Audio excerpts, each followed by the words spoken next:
Hi everybody, and welcome to the World of Micah. Happy Easter to you and your family. In this episode, we are going to be visiting the Magic Kingdom and discussing the history and the legacy of the Walt Disney World Easter Day Parade. That was from 1985 to 1999. They stopped it right before the millennium. We're going to talk about the different hosts, how they basically created a copy and paste script, and how they did all their camera angles, and they would follow that guideline, and it was almost like they were giving you the same flavor, just had a new look. I love the Easter Day parades. Shout out to Sam's Disney Diary and my friends over at Retro WDW for all these screenshots that I'm using, because they have playlists of every single parade. Check them out. I'll put the links down below in my description box for this. Let's go. Now, let's take a closer look. Now, this was a genius plan behind Disney, because they would broadcast it on ABC on Easter morning, just like they would do the Christmas Day parade on ABC on Christmas morning. And this was a way for Disney to broadcast in your living room on Easter morning for those who were getting up and going to church, or those who were just enjoying the day. Disney knew what they were doing, and it was smart. They don't do these anymore. All right, everybody, it's been nearly 26 years since the last time they did an Easter Day parade. But we're gonna do our own look back today, if you will. Starting off here at the front. Look at the flowers here for Easter. I love it. You can see some of the bumblebees. Let's head inside and match up as much as we can from 1985 to 1999. I'm gonna show you where the hosts were, where they always did the interviews in the streets, and you'll kind of catch on and see just exactly how Disney created the perfect formula for this special. Now, they always mention the band, the marching band, in the Easter parade. They always mention Major Mike. I'm not sure if Major Mike is still around, though. All right, Walt, we're gonna go back to 1985 now, to the weirdest, probably the weirdest Easter parade special they ever had. Someone decided it, first off, to do it at night, and they started it right over here in front of the castle. And it started off right here. It was Joan London, Rick Dees, and Doug Henning, April 7th, 1985. And you can see him right here at the bottom. He just did a magic trick. And that was how they opened it. He literally did a magic trick right here. It was like he was the magician MC on the streets. And like I said, it was at nighttime. It was really weird. And also, they never put up the nameplates for these people. I had no idea who they were. I had to look them up. Like, normally when they do specials, you know, they'll say, like, I'm your host, Joan London, and they will put the host name. But they didn't do that this year. I don't know why.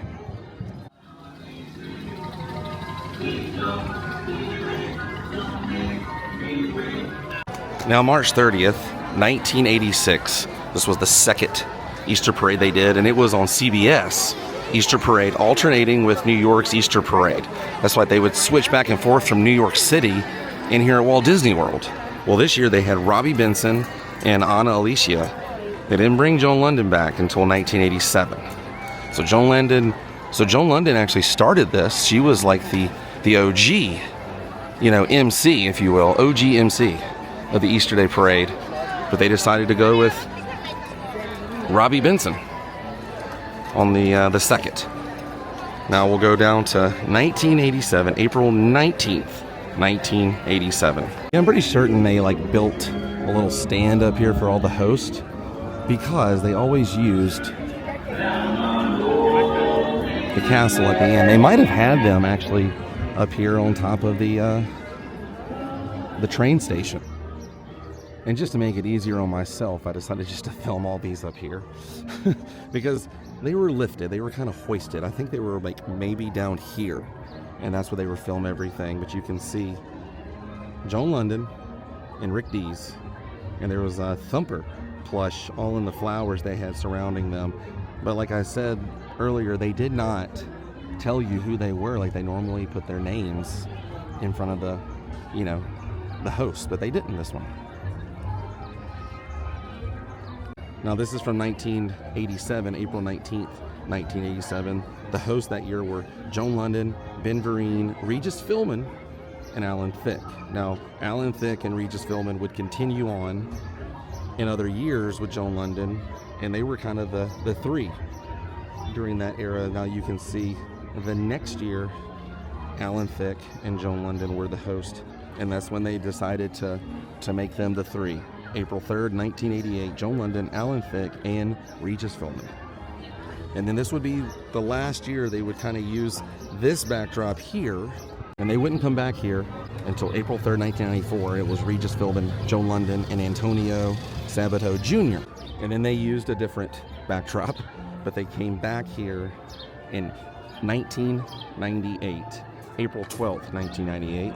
It was Regis Philbin and Ann Jillian. After Ben Savage and Daniel Fishel took over in 1997, I don't think Joan London, I don't know what happened with her. She didn't come back for the last broadcast, which was April 4th, 1999. I wonder what happened with Joan. I wish she would have ended it because she started it. She should have been the last one to end it. But Disney at the time was really pushing their ABC family, the TGIF crew, Boy Meets World, Sabrina the Teenage Witch, things like that. Now we're going to head down Main Street. I'm going to show you where Regis Philbin and other hosts were always on the streets location. This is where they were always standing in the street, and they would ask different people on the street questions and kind of hype up the street to show that there were action happening in Main Street, because there was all these floats coming through. You know, the Easter parade brought out all kind of interesting floats and characters, a lot of things that now are extinct. They're no longer here in the parks. Now right here is where we first met Regis when he was a host. You can see him standing here and hyping the crowd. And as the years would progress, this is where they would always go. This is like how they set up that formula. He was always standing here in front of this Main Street fashion and apparel area. And you can tell in the photos too, because he was standing in front of the Main Street Emporium. The yellow is still the same. And this Main Street fashion and apparel hasn't changed since those days either. They chose this area. I don't know why. I guess this was like an easy spot to film. And I think because there's like a T right here on Main Street, and that goes way down back there, so they could set the camera crew and everything up here. And right here you can see Regis Philbin, Joan London, and Robbie Benson. They had them hosting right here, and they welcomed us in the middle of the street. That was something kind of unique. You can see Robbie Benson right here in front of the Disney Clothers. It's so hard to film this. There's so many people here today. But in 1993, they had Joey Lawrence as the street host, but they introduced Regis and Joan London right over here, as they always had the street performer in front of the Main Street fashion and apparel. And you can see Roger Rabbit right there on the float with Regis and Joan, and then Joey Lawrence was down on the bottom, and his float was right here in front of them. And I believe this would have been his point of view. So a little different intro there with Joey Lawrence.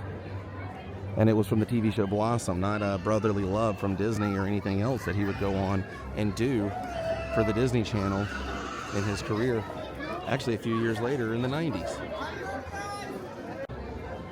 I mean, I do like the way they do the flowers here on Main Street, and they set it all up, but man, they could really do something elaborate here, because when I'm on Main Street, it does feel like springtime, like year-round.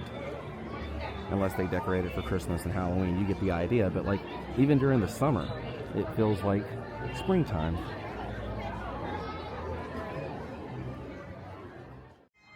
$1990, Alan Thicke and Joan London changed everything. They broadcasted from the side of Cinderella Castle in the background here. This is where they would do their broadcast. And then guess what? The next year as well, they were here. They started a new trend. Then they would go back, but then they came back here. They would be on the street, like welcoming you, but then they would always host here. Yeah, you can see Regis and Joan sitting in the chairs over here on the side. I loved when Regis became not the street host anymore, but the main host with Joan London. They were a great team. You can see Regis filming in here. I used to think this was like a backdrop, but then if you look in the background of the videos, you can actually see people and guests like walking around. But they had flowers around them and their names, see? They would always tell you who they were. But then eventually Joan and Regis would go back, like I was showing you, to the original spot at the very front of Main Street. Now, March 30th, 1997, we no longer had Regis Philbin or Joan London. We had Ben Savage, Daniel Fishel, and J.D. Roth. And you can see the two stars of Boy Meets World walking right here in this area, meeting up with J.D. Roth, and then they would transform Ben Savage and Daniel Fishel down Main Street, where they would host at the very end of Main Street, USA. We never got Joan back. After that year, it was Regis and Ann Jillian, and then the final year with Caroline Ray and DJ Hughley. And let me tell you, the last one, in my opinion, was not good. It just did not have the vibe. They had something magical going on in the early and mid 90s. Honestly, all the way up to 98. When they got rid of Joan, 98, it just wasn't the same. I remember watching a lot of these live. I mean, honestly, probably watched from 92 on. Every year, I would get up and watch this parade. I looked forward to it, just like I would watch the Christmas Day parade on ABC. It was just something me and my family did. We watched the Disney parades, and I kind of kept up with the park that way because they would introduce a bunch of new stuff in the park on these specials. They would show Test Track, Tower of Terror, a lot of new things that were coming to Walt Disney World. This was like a free platform for them to show what was coming to the parks. There wasn't YouTubers or anything showing that kind of stuff, so Walt Disney World kind of took it in their own hands. Kind of cool, right? And that's probably why a lot of people say they got rid of the special, but in my opinion, they could totally do it because they still do the Christmas Day special. And just do it and put it on Disney Plus. That'd be so awesome. You know, they could even broadcast it live, which they will not do, but they could totally do that. It would be musical guests or anything. Just do one big parade, film it, and then come in like a week or so before and film a bunch of stuff that's going on at the parks. Look at the fireworks going on right now. Dang. That was cool. Did not expect that to happen. But that was awesome. What was I saying? Oh, come into the parks like a week or two before and film a bunch of stuff that, you know, is going to happen. And they could honestly do a worldwide, because Disney now is worldwide. They could show what's coming all over the world new to all the Disney parks. And that's the way they can connect with their fans and everything, all the Disney fans, until Christmas. Do it on their own platform. I don't know. I think Disney should totally bring that back. But that's me, you know. I live in yesteryear. But I honestly think that yesteryear had a lot of good formulas. And Disney caught on with that formula. They had their host in their same spot. They had the street host in the same spot. They would cut away to whatever's new in the park and then come back to the parade, especially later on in the years. In the earlier years, they didn't do that. Do you have a favorite year or a favorite host? I'm very partial to Regis Philbin. His voice was, I don't know, very easy on the ears as a kid. Like it was a familiar voice, you know, that you would hear the different specials, you know. And then, man, when he was on Who Wants to Be a Millionaire, I think I heard his voice like every night in our living room. Well, I think we did it. I think we talked about the history, all the different hosts and different years, and even got to see some of the Easter spring flowers there. I don't like the pollen this time of year. It literally kills me, but it is pretty to look at all the flowers. And I decided to do something I haven't done in quite some time, and that's ride the Walt Disney World Railroad and just see what's happening on the railroad. Let's take a quick trip, shall we?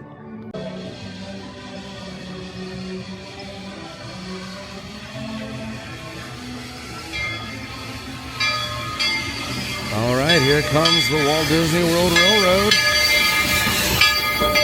for Walter E. Disney. How awesome is that? I'm super excited to get on this. And this is always a sight to see because it's the main entrance of the park, you know. Everybody walks in, this is what they're looking at, and it's cool to see a different perspective. Plus you can see all the different resorts. You can see the new Island Tower for the Polynesian, and of course Disney's Grand Floridian. Can't quite see any of the other resorts up here, but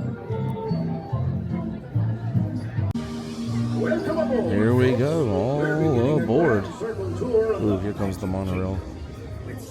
See how fast that monorail's going as we're just taking off. I think those things can go up to like 35, 40 miles. I'm not sure. I used to know. On this train, it's never goodbye. It's always see you real soon. That's right.